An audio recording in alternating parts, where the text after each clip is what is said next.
OK. Nous disons merci au collectif qui a fait choix d'AVSF pour présenter un sujet très intéressant sur les coopératives.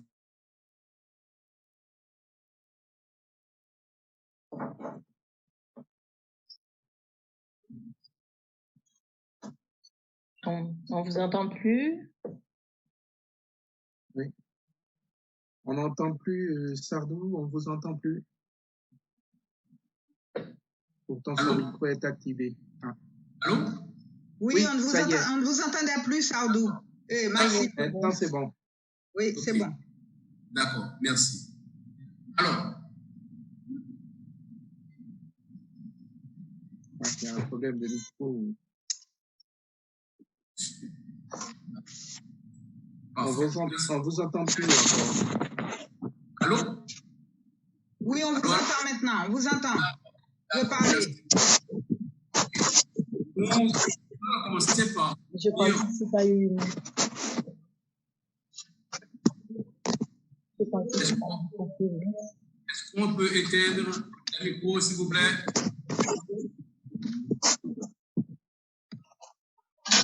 Bon, globalement, le mouvement coopératif, on a pris son essor à partir des idées et théories économiques qui sont développées vers la moitié du XXe siècle dans les grandes économies. En 1995, l'Alliance coopérative internationale, à l'occasion de son centenaire, a donné une définition de coopérative. Et c'est cette définition que nous adoptons au cours de la présentation d'aujourd'hui.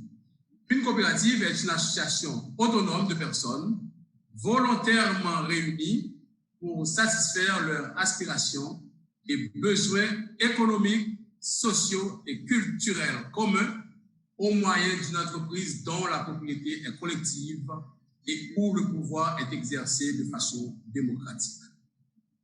En Haïti, le mouvement coopératif a pris naissance en 1918, où il y a une première expérience de mouvement coopératif avec la mise en place de l'association d'assistance mutuelle, la solidarité. En 1937, il y a la création par le service technique du ministère de l'Agriculture, la première coopérative à vocation agricole et artisanale, dénommée Société agricole de Port à Piment du Nord. Cette initiative a pris naissance à partir des idées du système des fermes-écoles aux fermes coopératives dans les années 20. 10 ans après, donc jusque-là, nous assistons à l'émergence des coopératives agricoles, mais 10 ans après, apparurent deux premières caisses populaires en Haïti. L'une a été créée à Jacmel, à la vallée de Jacmel dans le sud, et l'autre à Cavaillon, disons, à la vallée de Jacmel dans le sud-est, l'autre à Cavaillon dans le sud.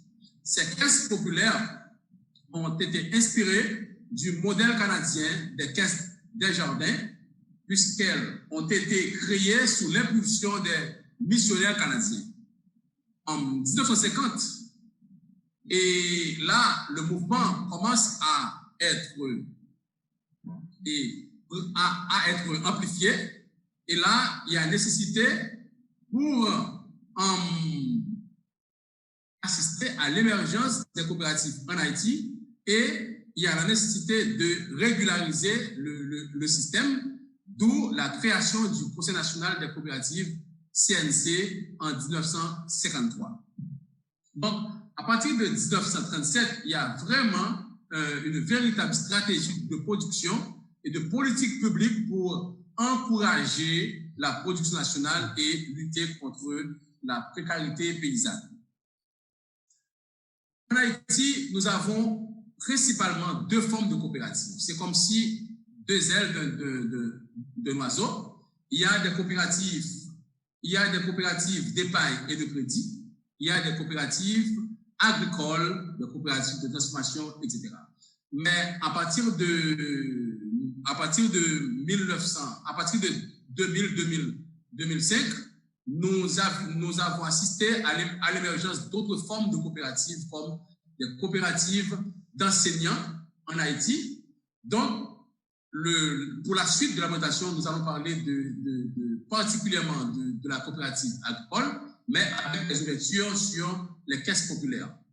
Maintenant, ce sont deux formes de coopératives, mais qui ont globalement les mêmes objectifs. Il y a les caisses populaires, c'est une institution de microfinance, c'est une sorte d'intermédiaire financier, c'est un agent économique qui donne ou adapte le service et produits financiers aux besoins de leurs membres.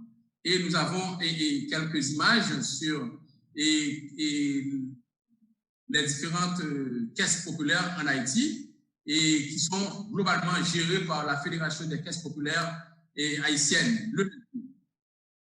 Et de l'autre côté, nous avons les coopératives agricoles ce sont des producteurs qui se mettent ensemble pour établir des mécanismes pour renforcer l'inclusion sociale et économique des communautés à travers des filets sociaux et de services de base. Nous avons comme exemple la FECANO, la coopérative COPCAP et d'autres coopératives. Pourquoi cette stratégie de regroupement des producteurs? Donc là, nous allons parler des coopératives de base et dans le prochain slide, nous allons parler des coopératives qui sont fédérées, qui sont unies, qui se sont mis en réseau pour défendre davantage leurs intérêts. La coopérative de base, donc, il y a les évolutions des affaires dans le milieu rural, en particulier l'environnement économique, ont entraîné de nouveaux modes de création et de répartition de richesses et de valeurs, ce qui oblige l'économie rurale à s'adapter.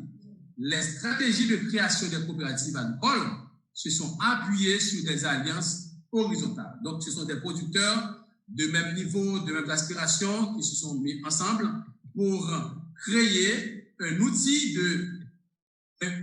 pour défendre leurs intérêts par rapport au phénomène d'exploitation de l'homme par l'homme. Et alors, ces coopératives ont pris naissance aussi pour se positionner au niveau économique et social dans leur milieu.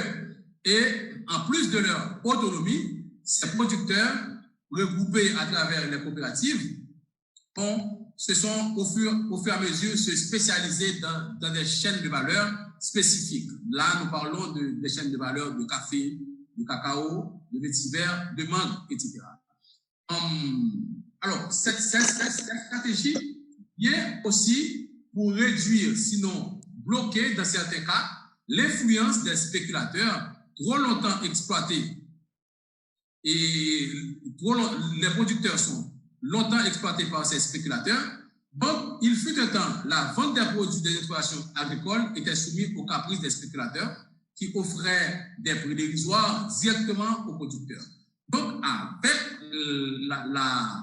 le regroupement en coopérative, donc, il y a un moyen pour négocier et pour discuter convenablement sur les prix. Ça, c'est un premier niveau de regroupement. Un deuxième niveau de regroupement, ce sont les réseaux de coopératives, les unions et les fédérations de coopératives. Donc là, à ce niveau, les réseaux de coopératives vont plus loin, jusqu'à percer le marché international, que ce soit le marché européen, que ce soit le marché nord-américain ou le marché asiatique, pour vendre directement leur production aux acheteurs internationaux. Donc, de là, on peut comprendre qu'il y a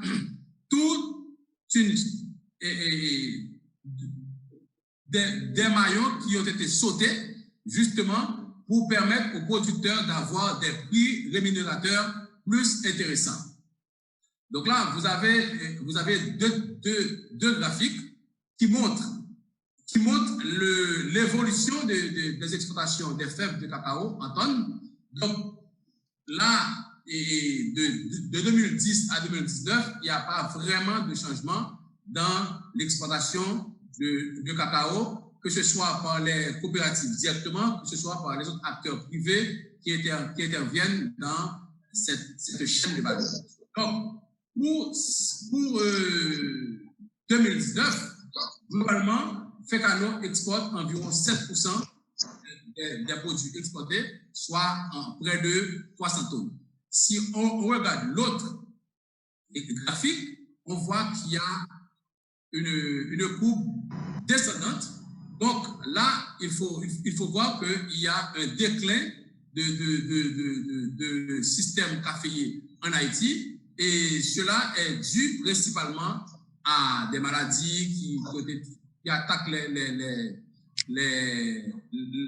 les systèmes, particulièrement la houille qui attaque notre typica, notre variété typica. Donc, ça a causé un déclin de la production et du coup, une réduction drastique des exportations du café vers l'extérieur.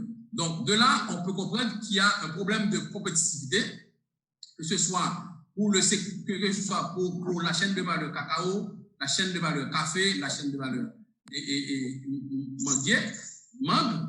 Donc, à ce moment-là, il faut une intervention plus de l'État, justement pour rebooster le système afin que notre pays, nos coopératives, nos producteurs soient en mesure de gagner des parts de marché sur le marché international. Donc, si on regarde les plus grands pays exportateurs de fèves de cacao, on voit que Haïti exporte environ 4053 tonnes de fèves de cacao par rapport, par exemple, aux autres pays comme Côte d'Ivoire qui exporte plus de 1 million de tonnes de fèves. Là, il y a un effort considérable à faire justement pour booster la production et favoriser l'entrée de devises dans notre milieu. Donc, le plus grand problème aujourd'hui pour cette compétitivité, c'est le niveau de production qui est très, très faible et dans les systèmes agroforestiers à base de café ou à base de cacao. Là,